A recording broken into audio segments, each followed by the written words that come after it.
This is Karen with NewClevelandRadio.net, and it is time for Heart Mojo with Melinda Smith.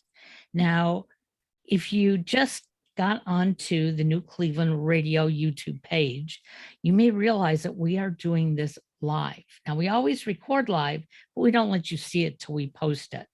But Melinda has a very special guest today, and I'm hoping those of you who may be listening will go to the chat box on YouTube and chat back and forth with me, because if you have any questions or comments that you want to make, I certainly would like to be able to interject those to both Melinda and to Darci Steiner. And Melinda, I know you've been crazy busy. Your journey just like it changes every day. Well, the whole thing started with going through my challenges in life, right? And the journey, and boy, that continues. Yeah.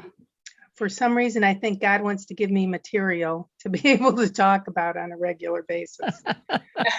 So, well, you're going to have a lot of material today, because Darci's journey is just, I wake up at night sometimes. I have to tell you, Darci, I wake up at night sometimes and I think to myself, is Darci for real?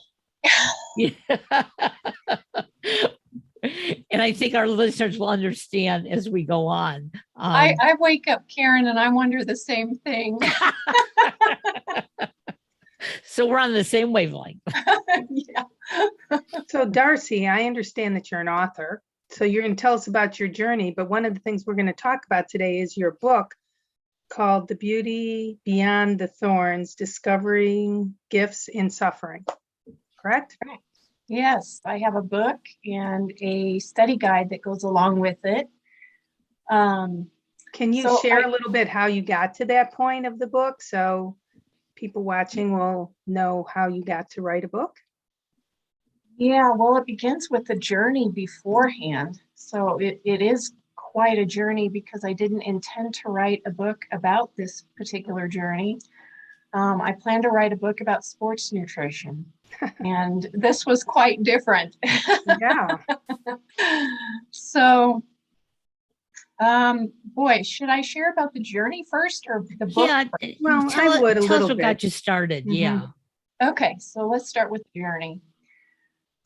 So in the year 2000, I had a fall down the stairs. I slipped on a piece of paper and tumbled down the stairs and had a horrible fall. I slammed into the wall and then face planted onto the ground. So I injured my back, is what happened during that fall. And my kids were tiny. They were 2.5 and 5. And we were alone, and I was kind of stunned on the floor for a while. So I don't even remember some things about it, but I just remembered that they were home. This injury put me in bed eventually, not immediately, but put me in bed for 2 years, where I honestly wanted to die. And I wanted to die, and I didn't want to die. I had dichotomous feelings. Mixed feelings, because I had a family, obviously, that I wanted to continue family taking care of and being with. But I had such horrendous pain, I didn't know how I could make it through the next day. And it wasn't only the back pain, but what happened to me was I developed this syndrome called complex regional pain syndrome. And the acronym is CRPS, aptly named. Yep. If you get my drift. And what happens is this develops after an injury to some people. They don't know why. It just happens. And so it happened to me, and I developed this syndrome where the pain is so severe, it's like 10 times greater than what a normal person would feel if they were to experience the same thing. And so it made me extremely sensitive to pain. So I became very sensitive to touch. And being in a bed when you have little kids and you're sensitive to touch affects you emotionally, because Sure. your kids are used to you picking them up. They're used to hugging you. They're used to jumping in your arms. And you have to tell them you can't do that. And everything in me was crying. Like, of course I want to hold my babies, you know. I was a stay-at-home mom for that reason. I wanted to be a mom full time, and this kind of, you know, threw that out of whack. And Oh, so the kids had to learn, you know, to live life differently. We had to learn to live life differently, but yeah, the pain was so severe that I didn't know how I could make it to the next minute, let alone the next day. So how did you come out of that? That was in 2000, you said? Yeah. So I was like that for a couple of years. I lost a lot of weight and almost died because of my weight loss. And then, you know, prior to my fall, I had begun a nutrition program to get my master's program, get my master's degree in holistic nutrition. So I was reading these books when I could after the first couple of years. And I started implementing, my husband helped me implement some of these ideas, nutritional ideas that were working. It was like, nutrition is really working for me. And so it sent amino acids to my brain and helped my muscles get stronger. And so that was the beginning of coming out of it. I started pool therapy. Was the pain diffused? I'm sorry for interrupting, but so whoever's listening, you know, you fell. Was it your back? Was it your legs? Was it your whole body that hurt? Yeah, good question. I forget to say that, and that's a very good question. So I had the back pain. I also had fibromyalgia. I have I that. have a nerve pain disorder, and I have a muscle problem. I have a lot of pain to begin with, but the CRPS was throughout my whole body, but mostly in my feet and my ankles, so I couldn't walk. So I didn't walk for those entire 2 years. I had a commode by my bedside, and my husband helped me with everything. And still does. And He's he wonderful. still does. Yeah. So you started a nutritional journey to come Yeah. out and help yourself heal. So can we explore that a little bit more? You bet. So I began to be able to sit up for longer, and so started studying more, and like I said, started pool therapy, which was awesome. And I learned to walk in the water again. And it was magnificent. I will never forget the day that the therapist helped me put one foot in front of the other. And I took my first step in 2 years. It was a phenomenal feeling that will never, never leave my memory, because it was so profound. When you don't walk for 2 years and then you do again. And then each week I began to be able to walk more, and then eventually on land. But the nutritional journey was interesting. I mean, I just, you know, added more fruits and vegetables, all the things that you hear. You hear, add fiber, add fruits and vegetables, and they're true. I'm here to say it's true. Like, I'm a living testimony that this is true. And so as time went on, I was able to get these things implemented into my body, and my body began healing. And so, yes, I did become less sensitive to pain. And I was able to hug my kids lightly, gently, and my husband gently. And then as time went on, you know, more and more, I was able to to do more. And that was also amazing because CRPS doesn't disappear normally. It doesn't dissipate. Once you get it, it normally is with you for life. And there are CRPS patients out there. And if you're listening and you live with CRPS, you are a hero. Let me just tell you, you are a hero and you keep going. And you eat well because it can dissipate and it can go away. And I'm a living testament of that. Did you use organic fruits and vegetables? Or just fruits and vegetables? And, were you staying away from things that could have pesticides and other toxins? We did buy extra organic at that time because it was worth it. It was either putting that towards the doctor bills or towards my food. And so we opted for food, but we also got that fruit and veggie spray. Mhm. And so, scrub your fruits and veggies because they're heavily sprayed. Well, they're sprayed and then they put wax on them to make them shiny, which really seals it right on against the fruit. So you do have to scrub it.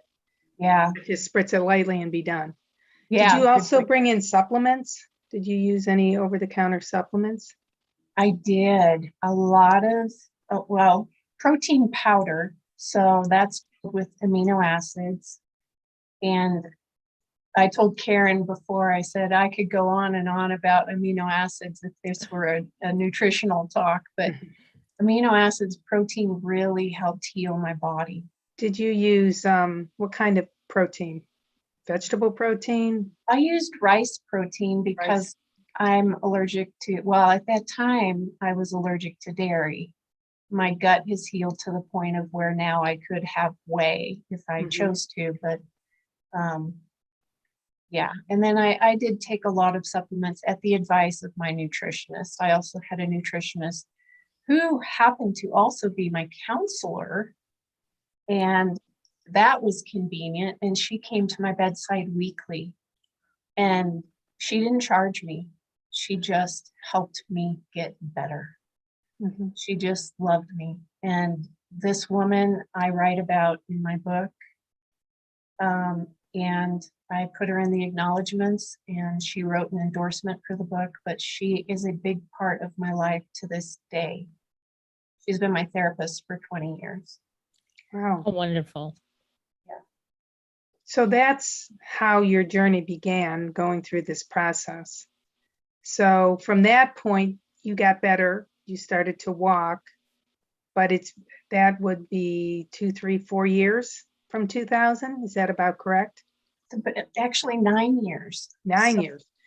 Okay. So I became a nutritionist. I earned my master's degree in holistic nutrition and opened a private practice and helped teach people the things that I learned during my own case study. And that was fun. I really enjoyed helping people understand the value of nutrition from the standpoint of being so bedridden and so to the point of wanting to die, to getting to the point of where I could actually sit there and teach somebody. It was kind of surreal, And so I practiced for quite a while, and then my kids are growing up, right? I taught sports nutrition, which is why I was going to write a sport nutrition book, but God had a different plan. So God allowed another injury to happen. And I know he did. And I knew it that day. It was the day of my daughter's wedding. And my daughter had just gotten married. During cleanup, a chair fell, it slid down the wall, and it hit my ankle right where the CRPS was most prominent in my first disability. And right then, I just had a feeling this was going to be for a long time to come. And sure enough, it wasn't just a sprained ankle. I have been barely able to until the last month or so, barely been able to walk. I've been increasingly been able to walk more and more over the past few weeks as Karen has I've been noticed. able to, has been able to witness, which is fun. So this just happened in the last year, It happened three and a half years ago. 3.5 years ago. And the first 2 years, again, were just horrendous because I not only, I didn't have little kids, but the CRPS was so bad I couldn't use my hands or my feet because I couldn't walk, so I had to try to use my hands more to move my body. And so my hands developed this, and I'm a pianist, and I still to this day can't play the piano. And one day I will, and I will share it with the world. Mhm. I'm not that good, but I will still share it with We're still going to share it with the world. I still Mhm. will. I'm going to Yes. put it on YouTube. I don't care how bad it sounds.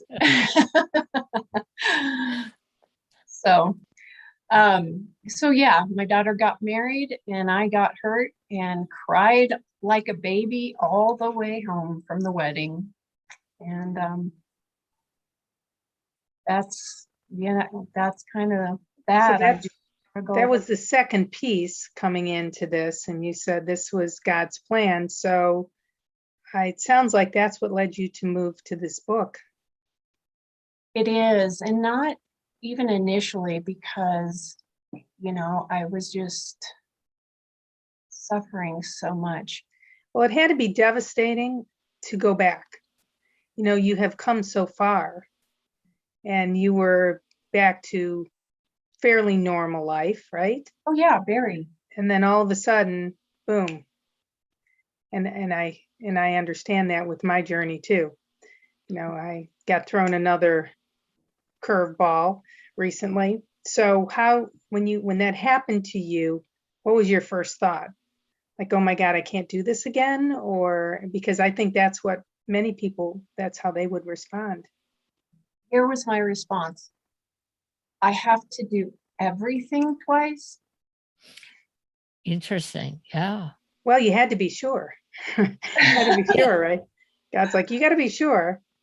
I'm like, I have to do this twice too. I understand the computer stuff.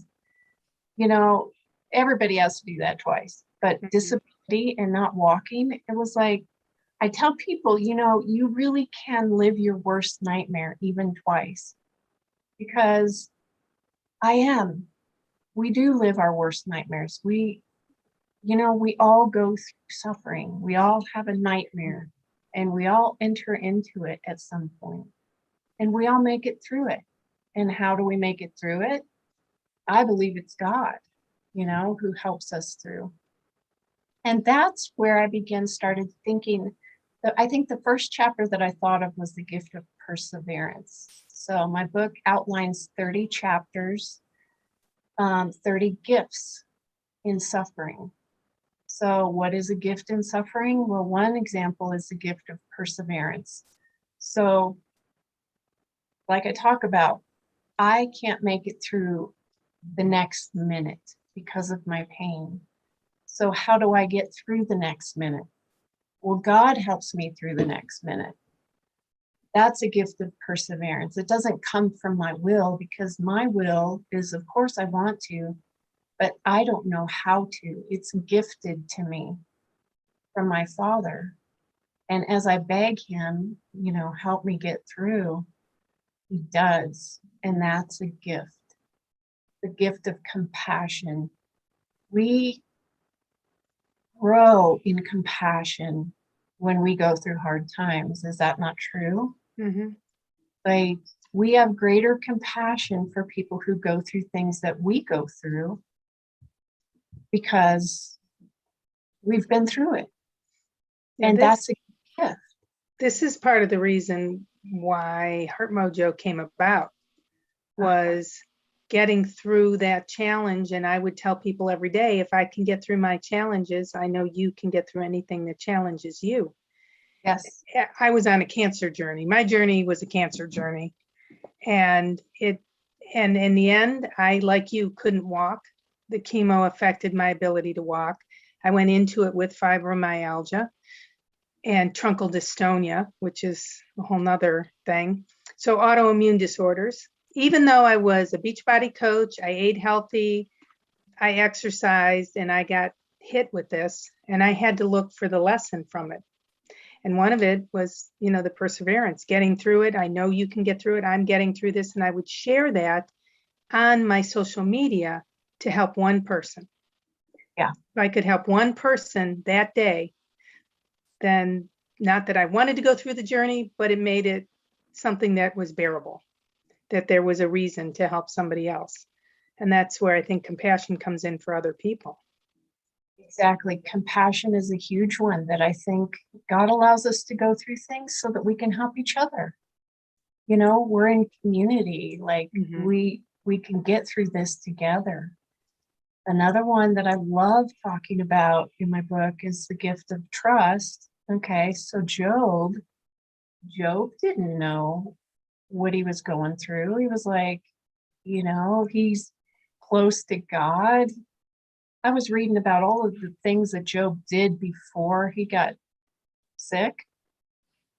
Oh my goodness, what an upright man. So, he wasn't afflicted because God had something bad in mind for him. He had something good in mind for Job. So suffering brings good. And we have to figure out, what is the good? What is the purpose? What is the journey? What is the gift that's going to come from this? And oftentimes we can't see it until hindsight. And Job, what I love about his story is he never knew the why. And we don't either. That's the thing. We don't either. But Job's story is so important to us because if we hold on to, it's okay to not know the why. It's okay. We just turn around, hold on to God, trust him, face him, let him lead with his eyes. It's a gift of trust. It's a gift to trust him and to hold on to him and see what he brings about. As you listen to Darci, Melinda, I feel like I'm getting some of the words that our friend Matt and his wife put out on Facebook. So we have a friend, Matt, who just passed away. He had cancer. He struggled through cancer. Both of them had a very deep religious faith. And when they would post things, I didn't look at it as Christian faith. I looked at it as faith. Yeah. If we wake up in the morning and we assume just because of what we have going on inside of us, we're going to have a bad day. We're going to have a bad day. But if we can look at it and say, okay, it's not the best day right now. I'm hurting, whatever it is, but there may be something better on the other side. And if I keep at it, then maybe I can see that. And when I hear your story, and again, we lost Matt within the last couple of weeks, I have been missed those messages that remind me, what? Too bad you're having a bad day, Karen. Figure out how to have a good day. Well, and I belong to a lot of communities that are metastatic breast cancer individuals. And what a tremendous group they are. I'm sure. Because they face every day a terminal illness, and they come through with, motivational things, perseverance, looking for the good, looking how they can help other people. By helping others, that helps them get through the day. I think Matt did that too. Whatever he needed to put out, it's what I did. I did the videos just as much for me as other people. It helped me get through the day knowing that I might help someone else. And I think that's what Matt and his wife did. And I know many of the individuals who are in the cancer communities do the same thing so that they can get through. Yeah. And same for me. I mean, when I was writing, you know, I would be sitting here at this desk without the intention of writing a book, and I'd sit down and I'd write. And it helped me get through my pain, but I also wanted to write something that would be helpful to someone else, even if it wasn't going to be shared in a book, even if it was going to be shared on a post. Mhm. And I did start blogging. I had a blog called Radiantly Broken.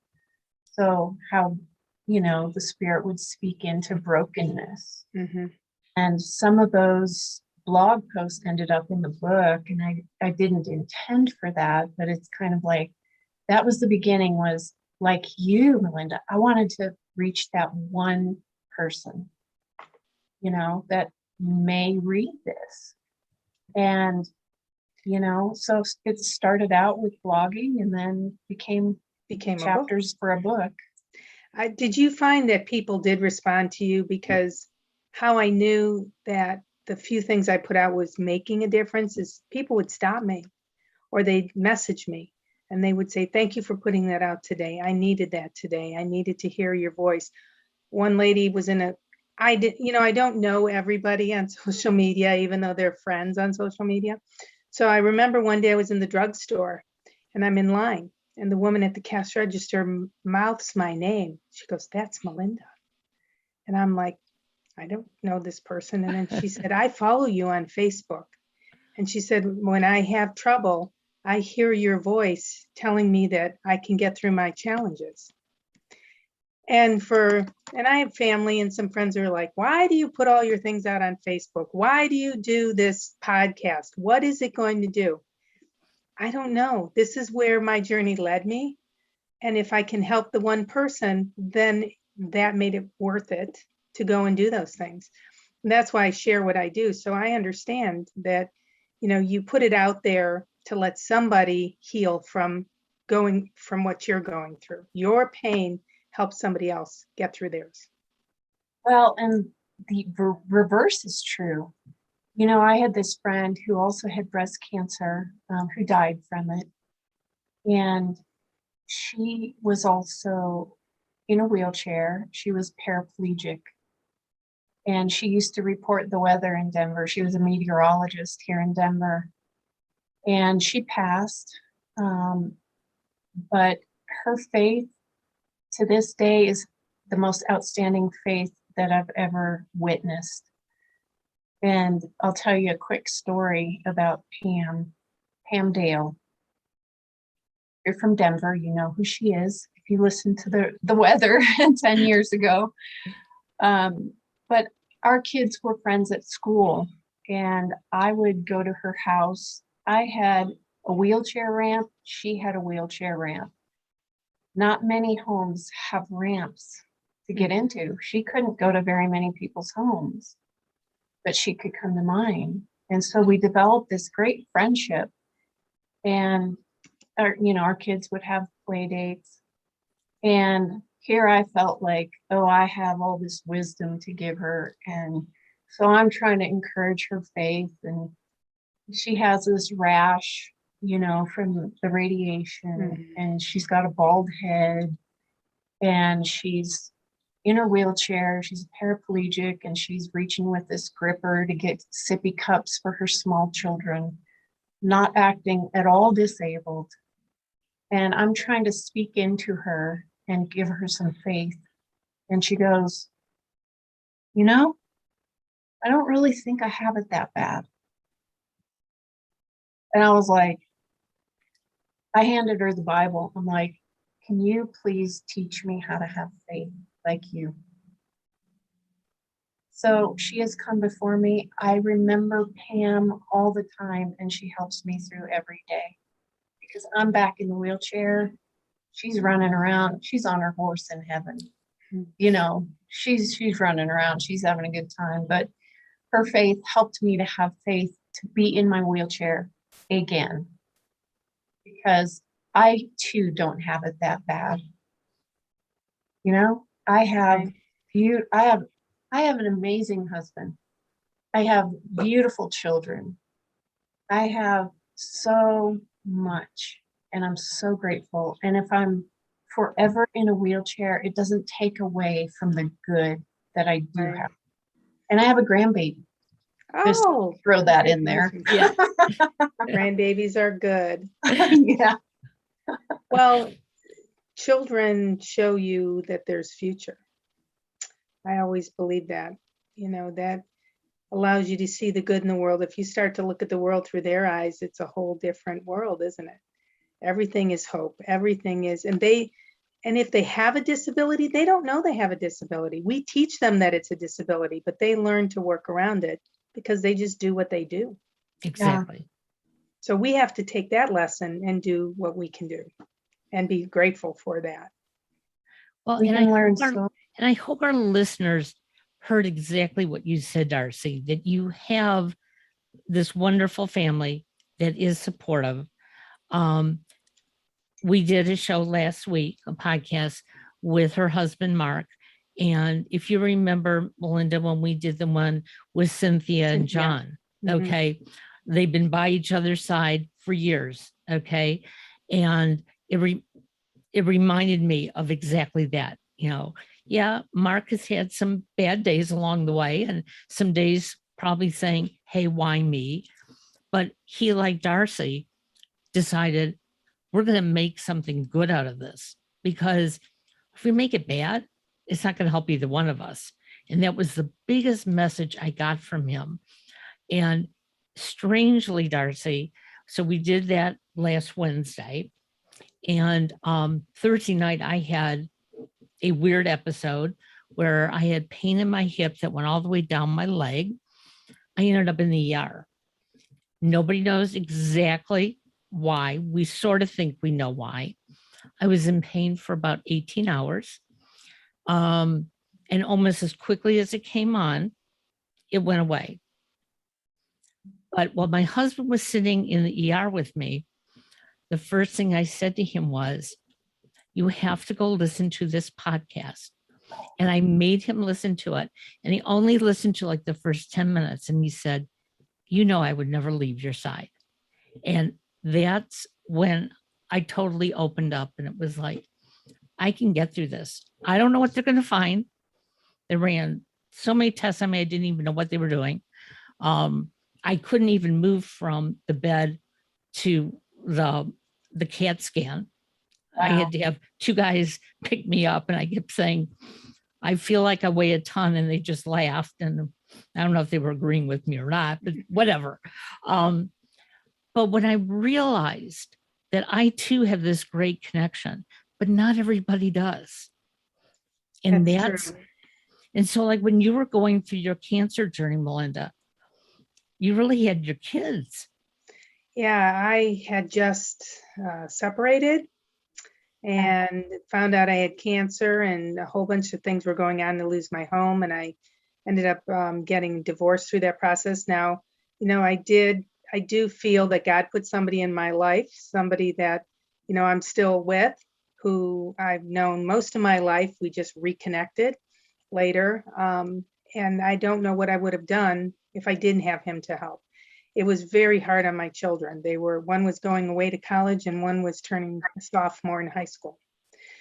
So I couldn't put all the responsibility on the sophomore. It was too much. But I had my sister and I had a couple of other good friends. But if you don't have somebody that lives with you, that's with you to help, it definitely makes it a little tougher, but it's important to look at it again. I looked at every day as what I had that was good. I did have my children. I still had a roof over my head, even if I knew it was going to change, right? And I still had family and friends that were there. So it is important to find those people who are your support, but there are still people who don't even have that.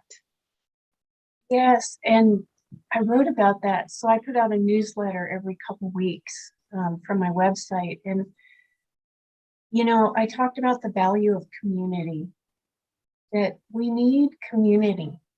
And if you don't feel like you need community right now, what if community needs you? Mm-hmm. What if? Absolutely.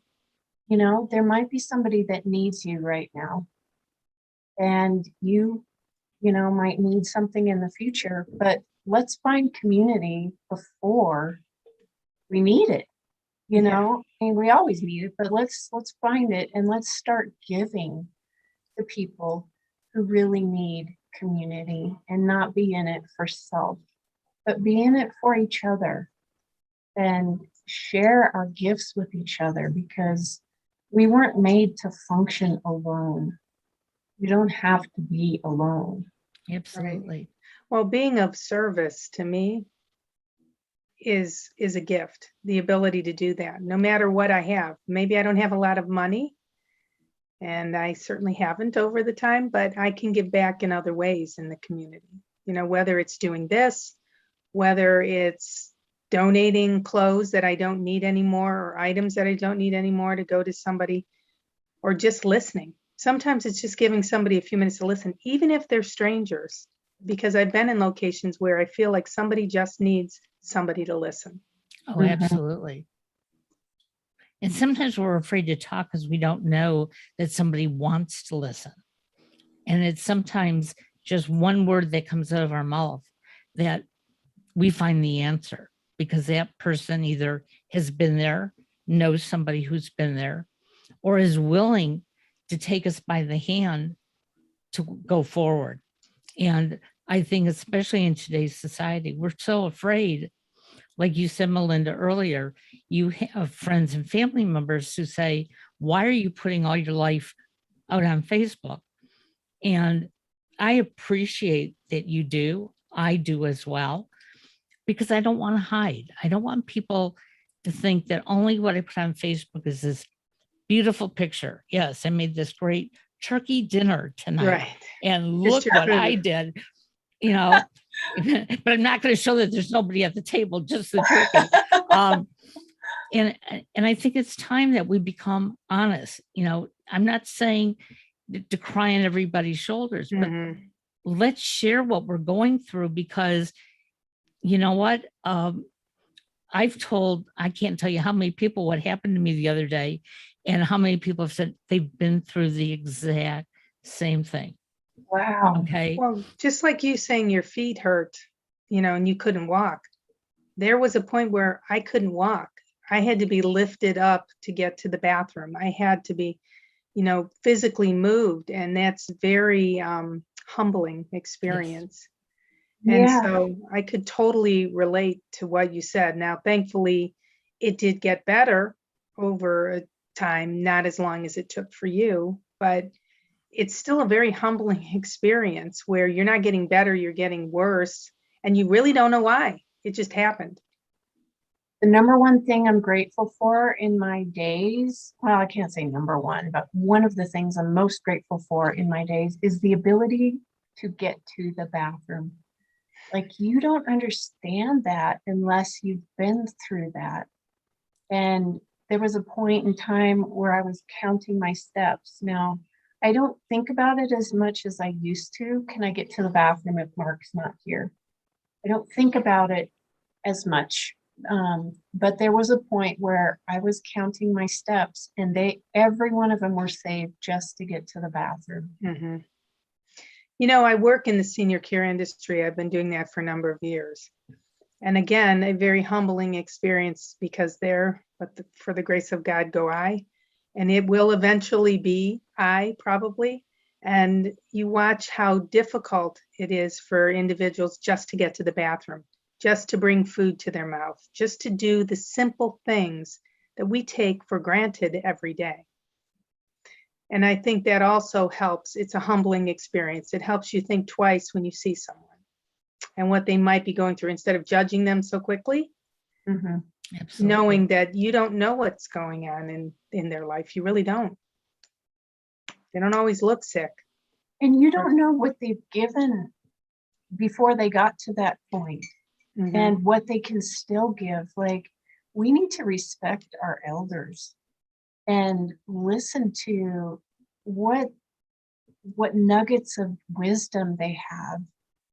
And yeah, they might not be able to feed themselves very well, or they might need help with the restroom, but we've got to listen the younger generation needs to listen to older generations who have been through things, so that when they go through it, when the younger generation goes through it, that they're not so alone, that it's like, yes, okay, I heard that this helps, or it helps to have a commode.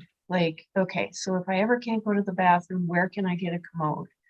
But, just Exactly. Little things like that. Well, it's interesting, and Karen and I talked about this numerous times with different guests, but our culture has changed. It used to be families lived together. So I knew my great-grandparents. They didn't live with me, but they lived right around the corner.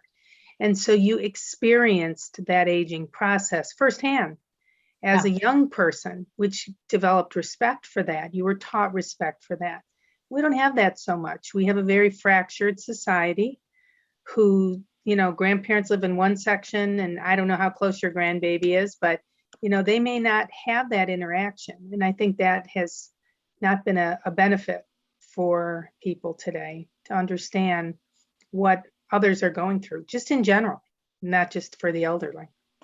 Well, I'm just going to throw this out there because I know about it. But at least once a week, Darci and Mark go and take care of their granddaughter, and they have explain how you're set up so that you can be right there with her. Okay. So I have an exercise mat that we put on the ground. So I exercise on this mat every day so that I can maintain my muscle function. Mm-hmm.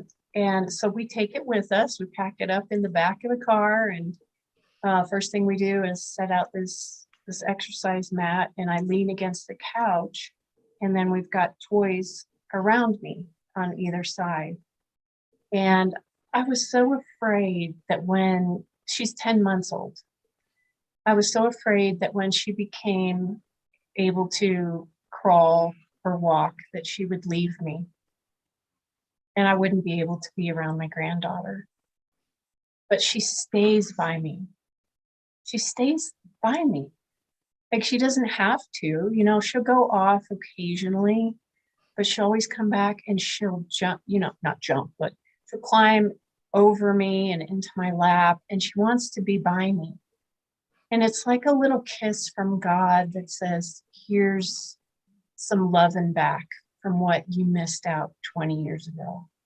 It's like, it's a gift, even though I can't fully embrace my granddaughter, why destroy what I can enjoy with thinking about the things that I don't have? And she doesn't know the difference. She just knows that she's there with you, playing with you, and being with you. So for her, it's as loving as anything else would be. That's such a great point, Melinda, because I didn't think about that, she knows she's loved. Oh, can I tell one story? Sure. This happened last week. So this part of your neck. So I was behind her and I was like doing this to her neck, and she froze. And she had been playing with things in her hands, but she just froze, and she was like, she loved it. She was soaking it up. And she must have stayed there 3 or 4 minutes, just letting me just tickle the back of her neck. And it was just the sweetest thing. You're right. She knows I love her. And I don't have to walk for her to know that. Right. And that almost makes me want to cry. Well, and that reminds me of a story my father once told me, that his grandmother, when she migrated to America, she lost her sight on the voyage over. And when she got to Ellis Island, she fooled all the doctors, because if they would have known she was blind, they would have sent her back to Russia. And when my father and mother had my brother, who was the first grandson, when he would be around her, he didn't know she was blind, but he always went and touched her eyes and kissed her eyes as a baby, and continued until he was a toddler and she passed away. So I do believe that children sense something You're different than my mom. You're different than my dad. You're different than my grandpa. Your grandma. Okay. And so this is what I do with grandma. Mhm. And I think that's wonderful. And I think, as they grow older, if we try to, explain too much, they don't need to have the explanation. And I sometimes think we take it too far, and sometimes we scare our children and grandchildren. I think you have to Because- wait till they ask, because then Exactly. they're ready to know. They need to know. But as they Exactly. come to you, they're a slate, they're a clean slate. And you are giving them the gift that you have of yourself in the way that you can give it, in the only way that you can give it. And they accept it, and they accept you for who you are. Mhm. And that's the gift of childhood, I think. Yep. And we change them with what we teach them, and not Yeah. always in a good way. And I've had so many fears surrounding this. Like, I'm not going to be able to hold her because I had rotator cuff tears because I was walking with crutches, trying to walk for over a year with crutches. So I tore my rotator cuffs. So at that point, I was like, I'm not going to be able to hold my newborn granddaughter. But it was okay. We put a pillow, pillows around and put her on it. And then I just put my arms around her. And so that was okay. And so each stage, my arms are doing better. So now I'm able to play with her. Each stage has gotten better. So my fears really haven't come true. And if I would have just not had the fears, how much more happy would I be? But you're You know? normal.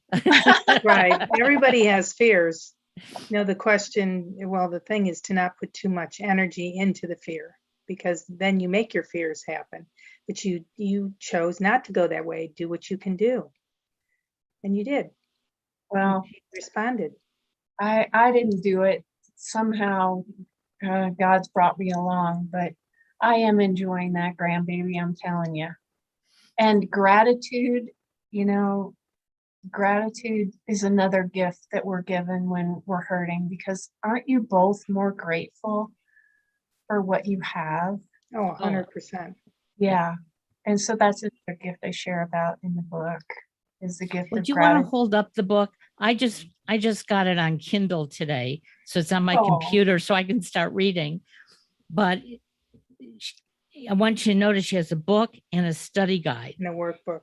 And whether you need care or you're a caregiver, I think we all need to, find those words of wisdom that touch us.